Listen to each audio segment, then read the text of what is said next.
रवि शहर में नौकरी करता था। अच्छी सैलरी, बड़ा ऑफिस और व्यस्त जिंदगी, सब कुछ था उसके पास।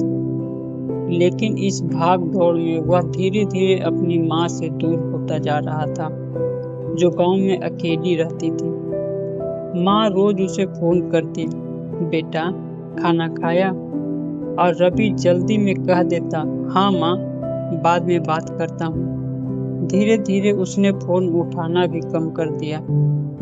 एक दिन माँ ने उसे फोन कर कहा, बेटा इस बार त्योहार पर घर आ जाना, बहुत मन कर रहा है तुझे देखने का।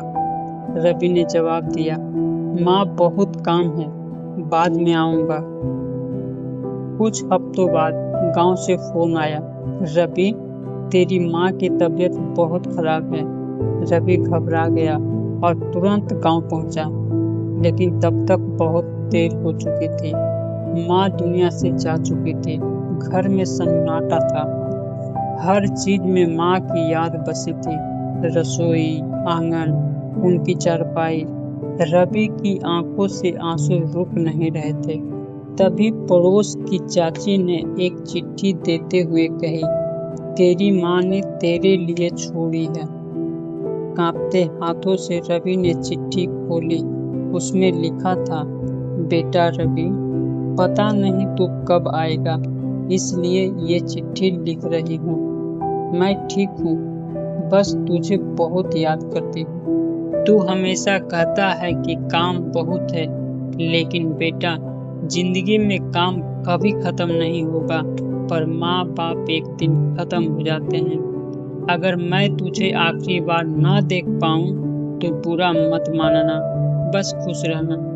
रवि की आंखों से आंसू बहने लगे। वह जमीन पर बैठ गया और जोर जोर से रोने लगा। माँ एक बार बुला लेती, मैं सब छोड़कर आ जाता, लेकिन अब बहुत देर हो चुकी थी।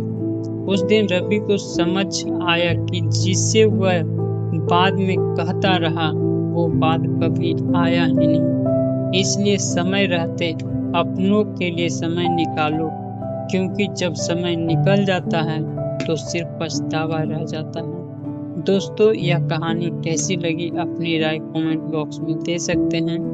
अगर कहानी पसंद आई हो तो चैनल को लाइक, सब्सक्राइब और दोस्तों को शेयर करें। धन्यवाद।